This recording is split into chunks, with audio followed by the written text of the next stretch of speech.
Madame, Monsieur, c'est toujours avec le même plaisir, et vous le savez, que je vous informe sur Gabon 24. En titre ce soir, 6 morts, plusieurs blessés, c'est le bilan de l'accident survenu à 95 km exactement de la capitale gabonaise où s'est produit ce drame. Un bus de transporteur de voyageurs avec 14 passagers à son bord après collision a pris feu. Les détails dans un instant.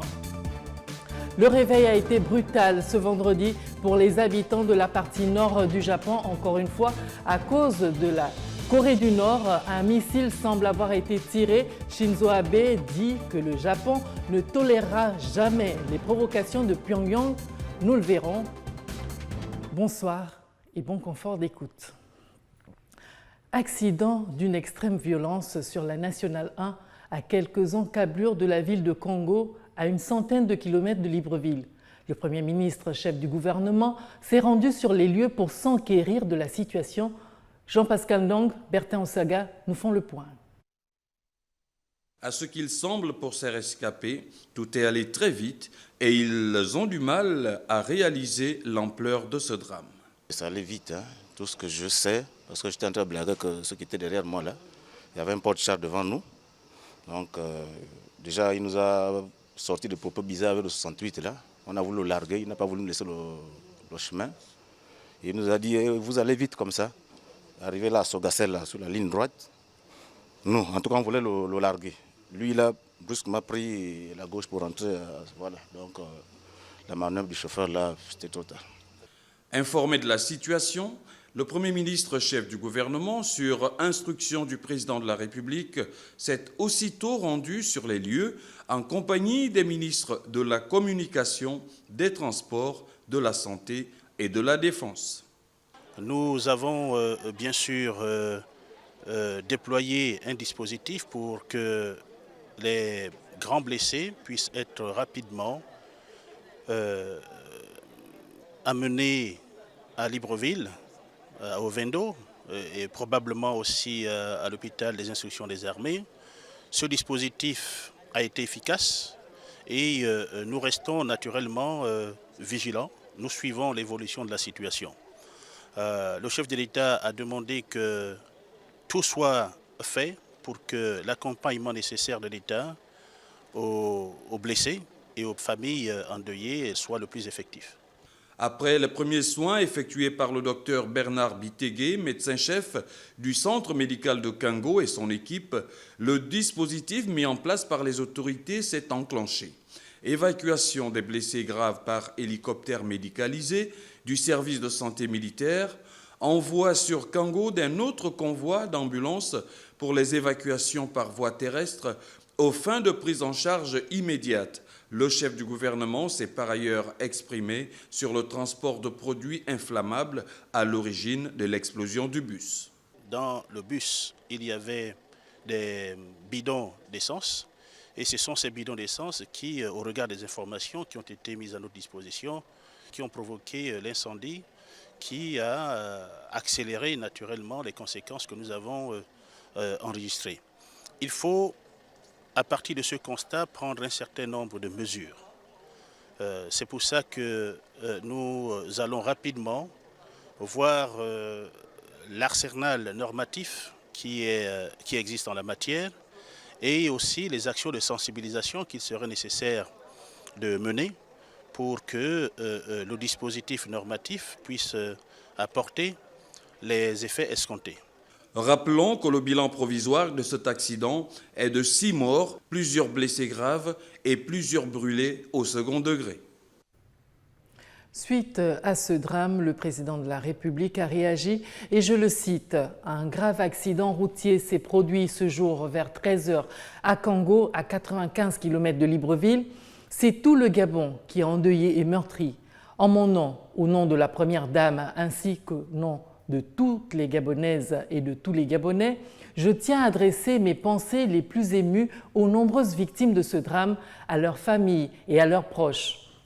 Je rends hommage à tous ceux pompiers, médecins, gendarmes ou simples citoyens qui ont porté secours aux victimes, je m'assurerai personnellement que le gouvernement prend toutes les mesures nécessaires afin qu'une enquête soit menée et fasse toute la lumière sur les circonstances précises de ce drame.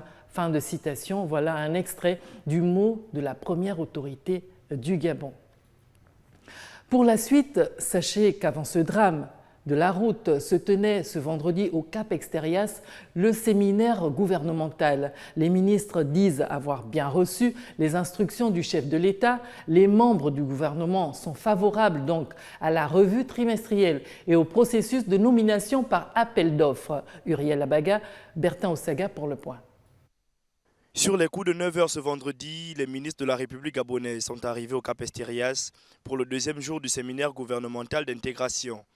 À notre micro, certains ont réagi au sujet de la revue trimestrielle annoncée jeudi par le chef de l'État. Ce que le président de la République a dit, ça a été une mise en garde sous forme de conseil aux membres du nouveau gouvernement pour que nous soyons beaucoup plus imaginatifs, beaucoup plus créatifs. Et c'est normal lorsqu'on veut améliorer les conditions de vie de nos compatriotes. La revue trimestrielle en fait consacre l'évaluation de l'action du gouvernement de manière collégiale d'une part et l'action sectorielle, donc qui relève des initiatives de chaque département. Ce que je souhaite, c'est que nous soyons suffisamment en ordre de marche, que les réformes soient suffisamment avancées au niveau des PME pour que le président de la République soit satisfait. Le président de la République a également annoncé le lancement prochain d'appels d'offres pour les nominations dans l'administration centrale.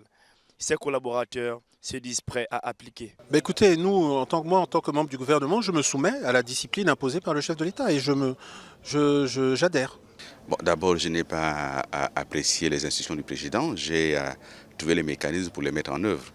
Et nous discuterons avec la fonction publique pour voir les meilleurs moyens de mettre en œuvre cette instruction du chef de l'État. Ce vendredi, les exposés du séminaire porteront sur la nouvelle gestion des ressources humaines de l'État, le processus et les instruments du travail gouvernemental.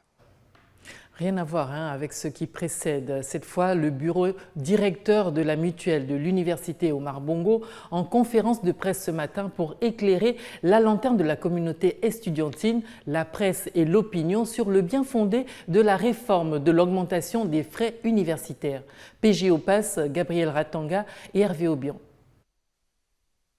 À l'approche de la rentrée dans les universités, l'augmentation des frais d'inscription suscite toujours la polémique à l'université Omar Bongo, la première et la plus grande du pays. Le bureau directeur de la mutuelle a justifié l'augmentation des frais en licence, master et doctorat. Lorsque la commission et les délégants de l'Assemblée générale ont vu des problèmes auxquels les gens sont confrontés à l'université Omar Bongo, on nous avait fait comprendre que le budget de l'État ne pouvait plus supporter les charges de l'université Omar Bongo. Nous sommes retrouvés en Assemblée générale pour examiner ce point. Et ce point avait été jugé recevable. Et l'Assemblée générale, de manière unanime, a voté pour l'augmentation des droits universitaires à l'université Omar Bongo pour le compte de l'année académique 2017-2018. À cela, les étudiants ont dit, nous les attentes, nous sommes d'accord, mais nous voudrons qu'il y ait de la participation des étudiants au conseil d'administration en vue de prendre part à la gouvernance universitaire. Mais pour la mutuelle, avant l'augmentation des frais d'inscription, il y a des attentes pressantes des étudiants à satisfaire. Un cahier des charges avait été déposé auprès du rectorat. Si nous, en tant que mutuelle des gens de l'université Omar Bongo, nous sommes allés sur la base des problèmes auxquels on est confrontés, nous avons fait une grève de 2 mois au portail. Il n'y a pas eu de résolution. Nous sommes allés sur l'État. L'État nous a menti. Mais nous, on voudrait maintenant que l'université prenne ses affaires en main, avec l'autonomie. Avec cette autonomisation, nous allons avoir la connexion. On peut avoir la connexion Internet d'octobre jusqu'en juin. L'université pourra contracter de l'argent dans les banques pour réhabiliter les voiries. L'université pourra faire en sorte qu'il y ait des colloques ici. L'université pourra faire en sorte qu'avec cet argent, les étudiants qui sont les doctorants aillent prendre part au colloque au Cameroun, au Sénégal avec cet argent. Avec cet argent que nous on va avoir, l'université pourra faire en sorte que les étudiants n'achètent plus les fascicules. Lundi, des étudiants opposés à l'augmentation des frais d'études qu'ils trouvent exorbitants car dépassant les 100% des montants initiaux avaient barricadé momentanément le portail de l'université. Pour le rectorat, ils devront désormais payer 50 000 francs en licence, 75 000 francs en master et 100 000 francs CFA en doctorat. L'actualité en Afrique débute au Nigeria. Un policier a été tué et 32 partisans pro-Biafra arrêtés lors de violents affrontements entre les forces de l'ordre et des membres de l'IPOB dans 2 des États du Nigeria. L'IPOB, rappelons-le, c'est le mouvement indépendantiste pour les peuples indigènes du Biafra qui réclame l'indépendance du Biafra, et son chef de file, Nandi Kanu, est poursuivi pour trahison et atteinte à la sécurité de l'État. Jamila Bengman nous fait le point. Un policier a été tué et 32 partisans pro-Biafra arrêtés suite à des manifestations violentes dans l'État de Rivers, dans le sud du Nigeria, a déclaré la police ce jeudi. Plusieurs policiers ont également été blessés et un fourgon de police brûlé lors de l'incident, a déclaré le porte-parole de la police de Rivers. Une autre attaque s'était produite le 12 septembre dernier à l'école de police de Port Harcourt, faisant plusieurs blessés dans les rangs de la police. 23 personnes ont été arrêtées dans le cadre de cette affaire. Au total, 32 suspects ont été placés en détention provisoire ces 2 derniers jours et seront traduits devant les tribunaux après enquête, a-t-il précisé. Le gouverneur de l'État voisin d'Abia a également imposé ce mardi un couvre-feu nocturne de 3 jours après la montée des tensions ces derniers jours. De violents affrontements ont opposé les forces de l'ordre aux membres du mouvement indépendantiste pour les peuples indigènes du Biafra qui réclament l'indépendance de cette région à grande majorité Igbo. L'IPOB a affirmé que 5 de ses partisans avaient été tués dans les heurts, ce que l'armée a refuté. Le chef de file de l'IPOB, Nandi Kanu, est poursuivi pour trahison et atteinte à la sécurité de l'État. Il est actuellement en liberté provisoire sous caution en attendant le début de son procès à Abuja, la capitale nigériane, qui devrait avoir lieu le mois prochain. Au Kenya, cette fois, un hommage a été rendu aux lycéennes victimes d'un incendie à Nairobi en présence de la première dame du pays, Jamila Bengman. Une Kenyane âgée de 14 ans a été inculpée pour meurtre ce mercredi par un tribunal de Nairobi au Kenya après avoir été accusée d'avoir provoqué un incendie dans un lycée pour filles de la capitale kenyane dans lequel 9 élèves avaient péri. Aujourd'hui, nous sommes ici en tant que famille et communauté des filles mortes, ébranlées. Même notre devise « Lumière et vie » est ébranlée aujourd'hui. Parce que quand nous pensions que nous avons tout cela, nous avons eu cet incident et ça nous a affectés en tant que famille des filles mortes. La jeune fille a nié être à l'origine de cet incendie survenu le 2 septembre dernier dans un dortoir du lycée Moi, un établissement renommé qui accueille environ 1000 adolescentes âgées pour la plupart de 14 à 18 ans dans le quartier de Kibera à Nairobi. Que le Seigneur de la consolation nous réconforte en tant que nation. Ce sont les filles, moi. Ça aurait pu être une autre école, un autre jour. Mais je prie pour que le Seigneur aide notre nation afin que nous puissions nous aimer les uns et les autres, que nous puissions avoir la paix dans cette nation et que nous puissions réconforter ceux qui ont le cœur brisé. Selon une source proche de l'enquête ayant requis l'anonymat, la police a découvert sur le téléphone de la suspecte des messages sur un groupe WhatsApp dans lesquels elle faisait part de son intention de faire brûler l'école à 4 de ses amis. Selon les enquêteurs, l'adolescente était en colère, reprochant à ses parents de l'avoir envoyée dans ce lycée plutôt que celui de son choix. Les corps des 9 lycéennes étaient trop brûlés pour être reconnaissables et n'ont été identifiés que grâce à une analyse ADN qui s'est achevée ce mardi. En bref et en images, le roi Letzi III du Lesotho a assisté aux funérailles du chef d'état-major Motso Motso, assassiné le 5 septembre à Maseru lors d'une fusillade. Pour la suite, les habitants de Madagascar font des réserves de médicaments anti-peste après le décès de 5 personnes ces 2 dernières semaines. Karl Mihindou, PJ au Pass. La panique a gagné la population malgache, surtout au niveau de Tamatave, dans l'est du pays qui n'a pas connu la peste depuis 100 ans. De longues files d'attente se sont formées devant les pharmacies de cette ville portuaire. Mais la psychose s'est aussi emparée de la capitale Antananarivo. Dès qu'on a su, dès qu'on a pu circonscrire tous les cas, tous les sites, tous les foyers, donc je pense avec les ripostes qu'on a effectuées depuis lundi, nous pensons qu'on fait bien et qu'on va pouvoir maîtriser cette épidémie et ne plus avoir de cas de décès.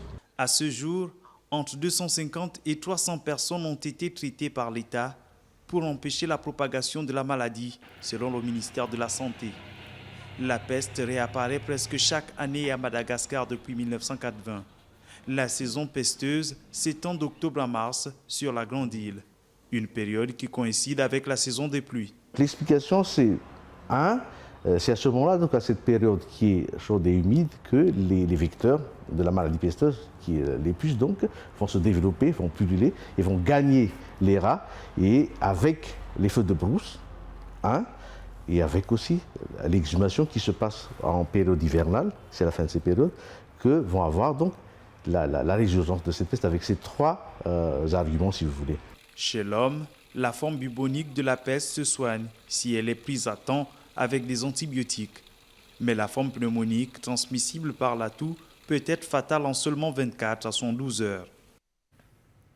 La Namibie attire de plus en plus de touristes grâce à la richesse de sa nature, de son histoire, des côtes au désert, des animaux sauvages à Kolmanskop, ville minière fantôme. Le secteur est prometteur pour le gouvernement qui veut diversifier ses sources de revenus, mais le pays pourrait accueillir beaucoup plus de visiteurs. Reportage. Pour leur lune de miel, Anouk et Yann sont venus en Namibie. Ces jeunes Néerlandais ne regrettent pas leur choix. En quelques jours, ils ont dormi sous les étoiles dans le désert, fait une excursion en montgolfière et même pagayé avec les otaries. Jan Menki s'emmène ses clients faire du kayak depuis les plages de Walvis Bay depuis 20 ans. Et elle ne connaît pas la crise.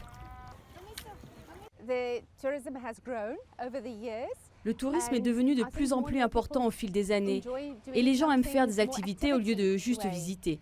Le kayak, par exemple, c'est facile et on est très proche de la nature. La mer, le soleil, une grande variété de paysages et les animaux sauvages dans les parcs nationaux, c'est cette diversité qui attire chaque année des centaines de milliers de touristes dans ce grand pays d'Afrique australe. Depuis une dizaine d'années, ils sont de plus en plus nombreux, encouragés aussi par la faiblesse de la devise nationale.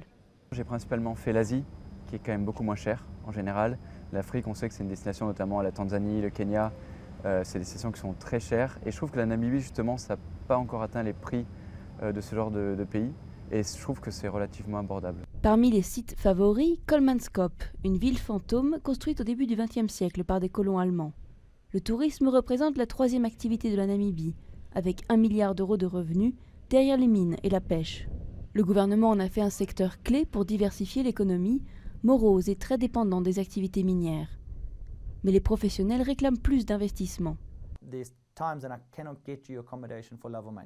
À certains moments, je ne peux pas vous trouver de logement, quelle que soit la somme dont vous disposez. Nous avons des hautes et des basses saisons très marquées, mais même en période intermédiaire, on peine à trouver le type de logement ou le type d'expérience que les gens recherchent. Avec seulement 2,5 millions d'habitants sur plus de 800 000 km², la Namibie a la place d'accueillir plus de touristes. Reste que l'un de leurs principaux arguments pour venir, c'est justement le plaisir des déserts et des grands espaces non pollués par les autres. À Londres, je cite, une énorme détonation et un mur de feu, fin de citation, est la vision de Charlie Craven qui a encore sonné par le nouvel attentat qui a frappé sa ville et cela près de la station de métro de Parsons Green dans le sud-ouest de Londres. Et cet énième attentat de ce vendredi 15 septembre au matin a été perpétré à l'aide d'un engin explosif artisanal selon la police londonienne. Des images amateurs prises après la détonation montraient un objet en flammes dans un des wagons. 22 personnes ont été blessées dans l'explosion de cette bombe, un événement rapidement qualifié de terroriste par la police. Nous reviendrons sur cette actualité tout au long de nos éditions d'information. Autre actualité aussi, le candidat social-démocrate à l'élection fédérale allemande, Martin Schulz, a appelé la chancelière et candidate de l'Union CDU-CSU, Angela Merkel, à participer à un nouveau débat contre lui lors d'un meeting de campagne à Munich. L'Allemagne va bien, c'est vrai. Mais l'Allemagne va surtout bien quand le SPD est au pouvoir. L'Allemagne peut aller mieux et peut mieux faire quand un social-démocrate est chancelier. C'est pourquoi nous nous battons.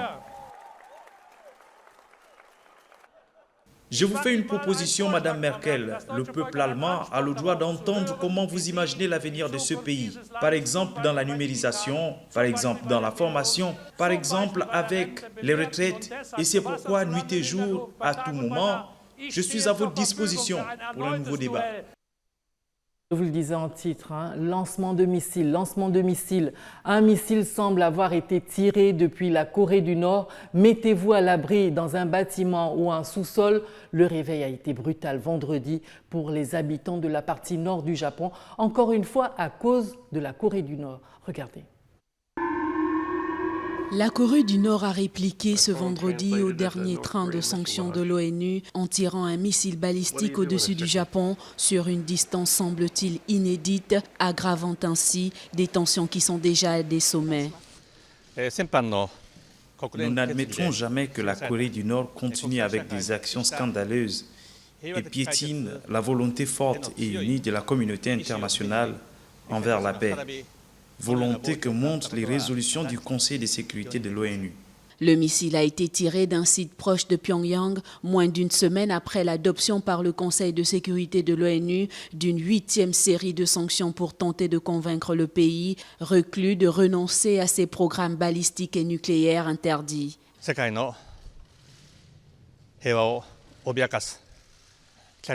communauté internationale doit rester unie et envoyer un message clair contre les actes dangereux et provocateurs de la Corée du Nord qui menacent la paix dans le monde. Le Premier ministre japonais Shinzo Abe a appelé à cet effet à une nouvelle réunion d'urgence du Conseil de sécurité de l'ONU. Le Japon a été réveillé ce vendredi par une alerte indiquant que la Corée du Nord avait tiré un missile qui a survolé son île septentrionale de Hokkaido. Il s'agit là du deuxième tir de ce type en moins d'un mois, avec entre-temps un essai nucléaire. Aux États-Unis, la sonde américaine Cassini a plongé vendredi comme prévu dans l'atmosphère de Saturne où elle s'est vaporisée, mettant fin à une mission scientifique exceptionnelle qui a bouleversé la planétologie et la quête pour la vie dans le système solaire et au-delà. Yves Liarvel. Le dernier signal a été capté par le centre de contrôle du Jet Propulsion Laboratory à Pasadena en Californie, via des antennes en Australie comme prévu à 11h55 GMT, soit environ 83 minutes après son émission. Le temps mis par les ondes radio pour parcourir la distance entre Saturne et la Terre. La mission Cassini s'est terminée ce matin, au-dessus des nuages de Saturne. L'appareil a disparu. Merci et adieu, chers explorateurs. Mais l'héritage de Cassini ne fait que commencer. Cassini a et aura des effets sur l'avenir des explorations planétaires pendant des décennies. Merci et longue vie à Cassini. Lancé en 1997, le vaisseau de 2,5 tonnes, de la taille d'un minibus, a commencé à explorer Saturne et 19 de ses lunes en 2004. Il a perdu le contact avec la Terre 2 minutes après le début de son plongeon à plus de 113 000 km/h à 1510 km au-dessus de la couche nuageuse de Saturne, selon la NASA. Les découvertes que Cassini a faites en orbite ces 13 dernières années ont réécrit les manuels sur Saturne. On a découvert des mondes qui pourraient être habitables et on garantit qu'on retournerait dans ce monde d'anneaux.